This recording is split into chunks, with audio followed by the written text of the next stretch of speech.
Hey! Tambalan na! At eto na sila, ang nag-iisang masugid na tagahanga ni Nicole Yala. Chris Chuper! Kasama ang nag-iisang die-hard fan ni Chris Chuper, Nicole Yala! Dear Nicole and Chris. Dear Nicole and Chris. Dear Nicole and Chris. Dear Nicole and Chris. Magandang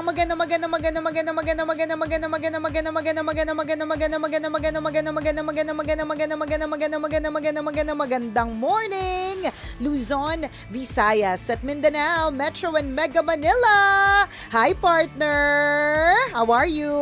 Maganda yung tanong mo na how are you? Kasi allergic ako sa mga tanong na ng mga kaibigan ko pag naglumalapit sila sa akin, pag ang tanong nila, may pera ka ba? Hindi magandang tanong yun eh. Allergic ako sa tanong na yun eh. Alam ko na yung susunod na eksena. May follow-up question yun eh.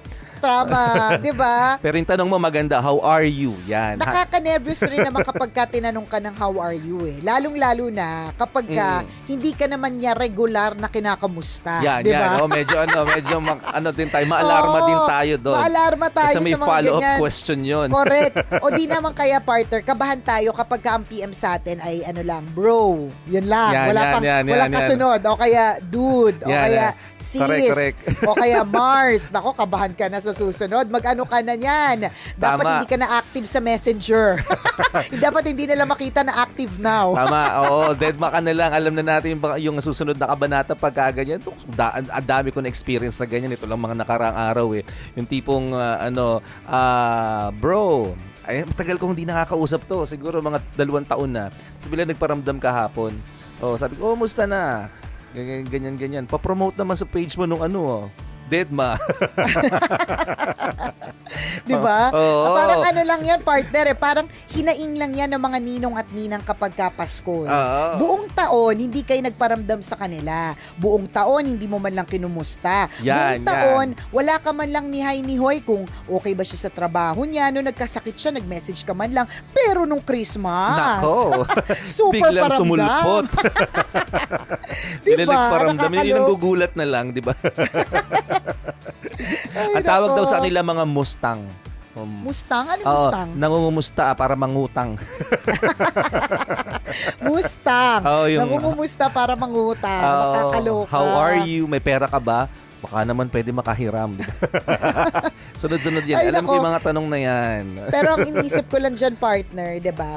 Maswerte ka na rin din kung yan yung eksena mo na ikaw yung inuutangan at hindi ikaw yung nangungutang. Kumbaga, kung titingnan mo sa side ng sino nga ba yung mas okay ang pamumuhay, syempre mas okay yung sa pamumuhay yung inuutangan. Although syempre, ayaw mo din naman mautangan ka. Alam mo kung bakit? Hindi dahil sa hindi lang dahil sa ayaw mong mabawasan yung pera mo, kundi kapag kasi tumanggi ka, ang daming sasabihin. Tama. 'Di ba parang ang daming parang halimbawa sa atin partner, wala maniniwala na wala tayong pampautang. Tama, Pero o biktima tayo ng ganyan. Oo, biktima diba? Biktima ng tambalan yan. Walang naniniwalang hindi kami nauubusan, 'di ba? Iniisip ng mga tao laging may laman ng wallet.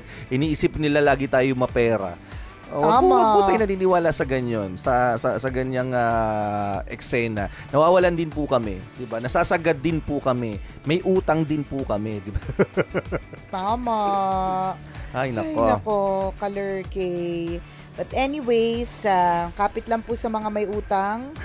At Oo. kapit lang po dun sa mga pwedeng mautangan, di ba? Parang nag-iisip ako ngayon, partner, sa listahan ng mga kaibigan ko kung sino pwedeng mautangan. Parang wala na. Kasi parang lahat hirap. Oo, lahat diba? ikahos. Lahat Correct. lang sakto lang yung mga pera nila. Walang sobra. 'Di ba? Walang sobra para i-share sa iba, walang sobra-sobra para 'di ba, para magpautang. Lahat Correct. tayo Alam mo kasi, kapos, kung bakit- hikahos. Oo, kung bakit din hindi nagpapautang yung mga inuutangan kasi na ang stable pa yung mundo eh. Parang syempre kapag ka inutangan ka, tapos nakikita mo na sa profile, kasi pwede ka na mag-profile ng tao, depende sa kanyang social media accounts eh.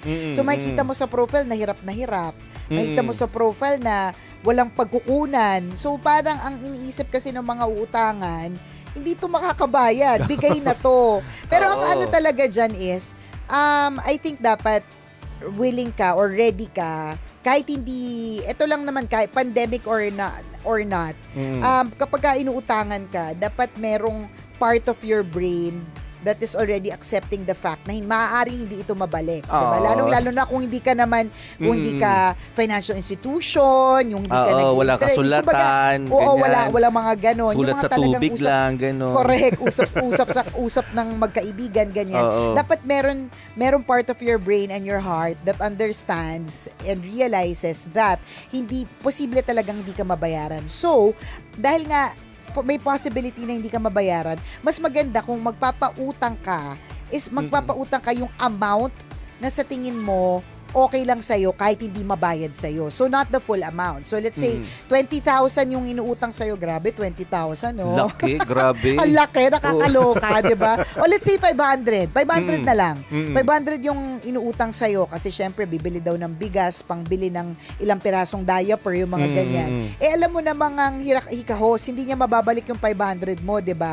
So, ang pwede mong sabihin is, ang meron lang ako dito 200 eh. Ito lang yung pwede kong ipautang sa'yo. Hindi Ayan, naman yan magandang tatanggi. diskarte yun. Hindi yan tatanggi kasi syempre no, pera lang. Alam mo, tumanggi pa. Ang kapal naman ng mukha niya. Nasabihin, ay hindi, 500 gusto ko. Ang kapal ng mukha niya pag ganyan yung friend mo. Napaka-demanding. Ako yan, friend mo na yan. Tsaka huwag na pautangin totally, di ba?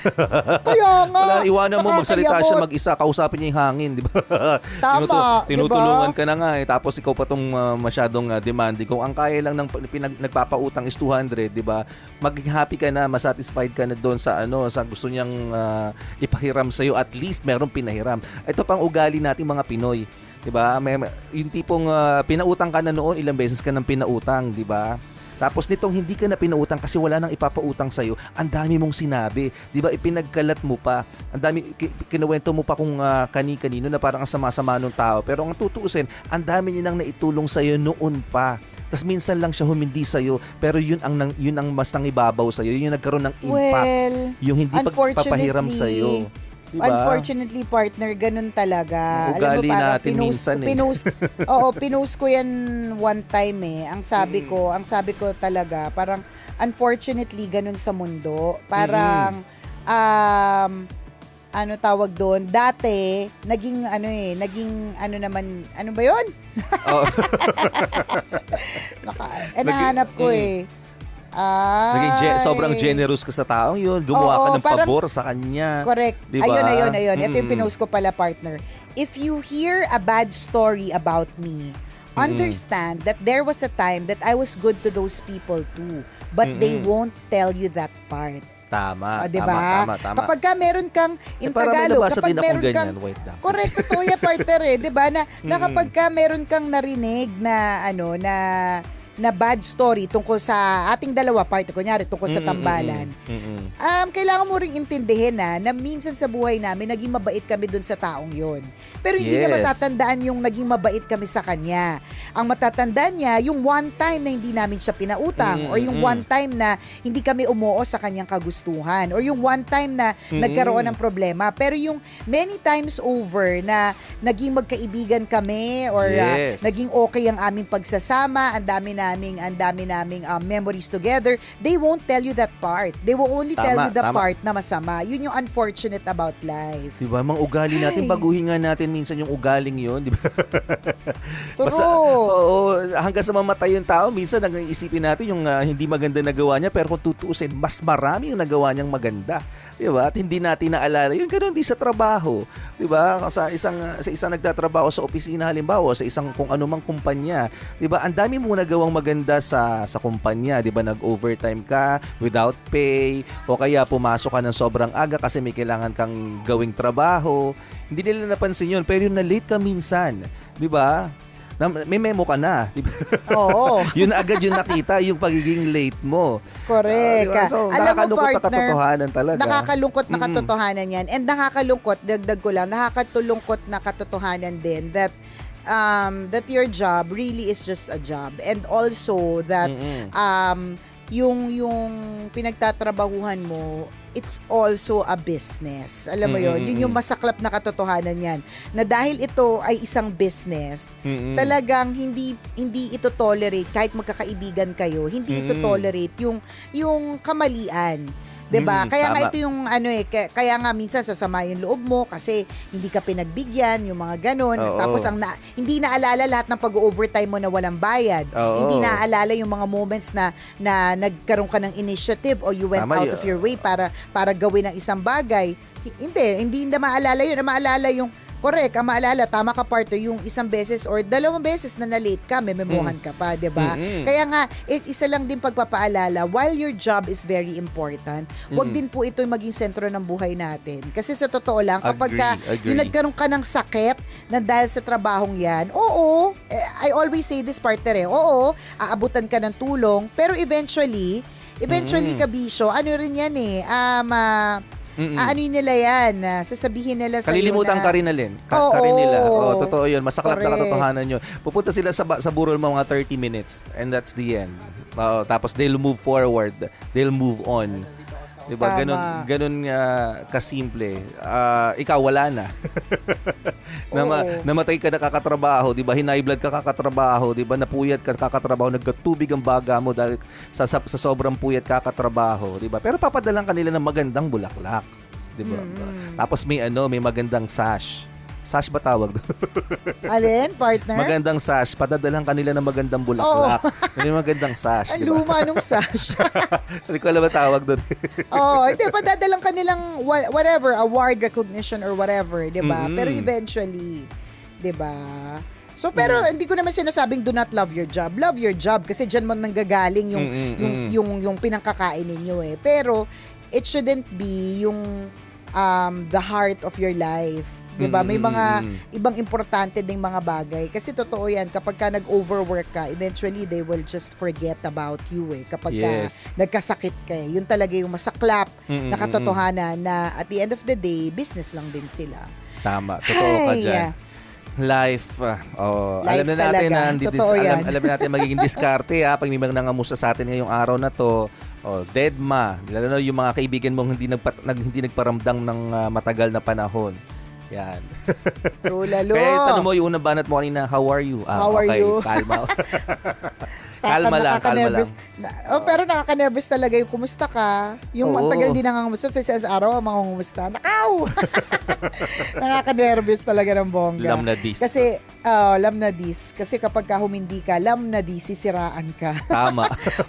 Nako kabisyo. Maraming salamat sa pagtutok sa amin ngayong araw na ito. Mamayang 9:00, isa na namang kwento mula sa ating Mahiwagang Burnay ang ating mapapainggan kaya't inyong pakaantabayanan.